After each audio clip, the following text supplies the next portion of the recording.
It's been a very good day for Manchester City in the transfer market. They've just bagged themselves £81 million from the sale of Julian Alvarez to Atletico Madrid. Yes, £81 million. They're going to get £64 million in an initial payment, with more to come in potential add-ons. Now that is pretty extraordinary. Still, personal terms have to be agreed, but as far as things stand, Alvarez, it looks like, will be heading to Madrid in a massive deal for both Manchester City, Julian Alvarez, and Atletico Madrid. And I'll tell you what, this is the kind of transfer that is perfect, ideal for all three parties. For Manchester City, for Alvarez himself, and for Atletico Madrid.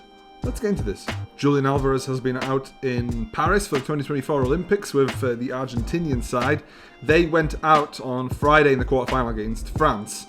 This has given Alvarez a few days to think about his future, and these few days, this deal to Atletico Madrid has materialized. It's an interesting move. It's a lot of money, but it will do something for Alvarez. It will make him, it will give him an opportunity to become the main man, because obviously over at Manchester City, that role was taken by Erling Haaland. You could say that Alvarez has been in Haaland's shadow since he came to the club, and you can't. It's not his fault. Haaland is arguably one of the best players in the world right now. So Alvarez was in a tricky situation. He wants to be the main man. He's a serial winner. Don't forget, he's a World Cup winner. He won 2 Copa Americas. He won the Premier League a couple of times, the Champions League, the Copa Libertadores. He has won all the major honours that you could possibly dream to win. He's a serial winner. And he, at 24 years old, don't forget, wants to be the main man. And that was not a possibility at Manchester City because Haaland has got that role nailed down. So for Alvarez himself, this will be a great opportunity to go to Spain, to go to La Liga, to go to a top club like Atletico Madrid and attempt to become the main man, or at least to be given an opportunity to become the main man. He has played some serious minutes under Pep Guardiola. Only Rodri, Ederson, Phil Foden and Kyle Walker have played more minutes than Julian Alvarez last season.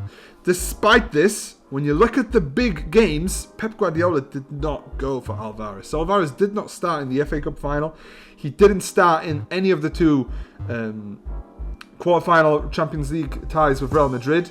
He did not start in the last 4 Premier League games when Man City and Arsenal were going head-to-head for the title. So Guardiola didn't fancy him. He obviously went for his strongest side and opted that Alvarez is not part of that strongest lineup.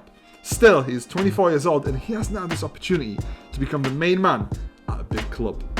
This deal is also great for Manchester City. Let's not forget, from a scouting point of view and from a transfer perspective, this is a masterstroke by Manchester City. They only paid £14 million for Julian Alvarez back in 2022 from River Plate, and they're selling him for over £80 million. They're getting 5 times over the return on investment. So it's a tremendous deal from a financial perspective for Manchester City.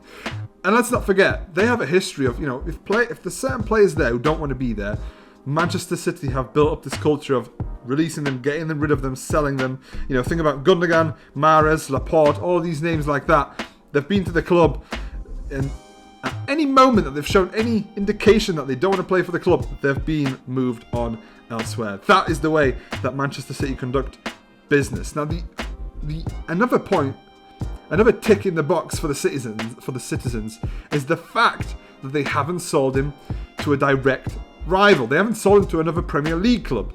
Unlike with Gabriel Jesus, for example, who went to Arsenal, they've sold Alvarez to Atletico Madrid. The only time they could possibly meet is in European competitions. So that's another major tick in the box for Manchester City. The big question, obviously, is will Man City replace Julian Alvarez? And you know what? I think they should dip into the market. Obviously, they've got Erling Haaland up front, but you never know. The man could get injured. He could pick up an injury in the first game of the season. He could get injured in pre-season. You simply don't know. And I don't know if they have enough cover.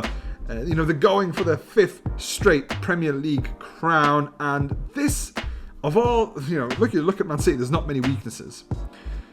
But should anything happen to Erling Haaland, then you'd look at that forward line, you'd think, well, who is there to fill the shoes of Erling Haaland? Julian Alvarez was a good replacement. I think they need to step into the market and try and spend some of that £80 million that they've just got on a potential replacement. Let me know what you think in the comments below. But it will be interesting to see what kind of direction will Manchester City go in over these next few days and weeks as we head into the new Premier League campaign.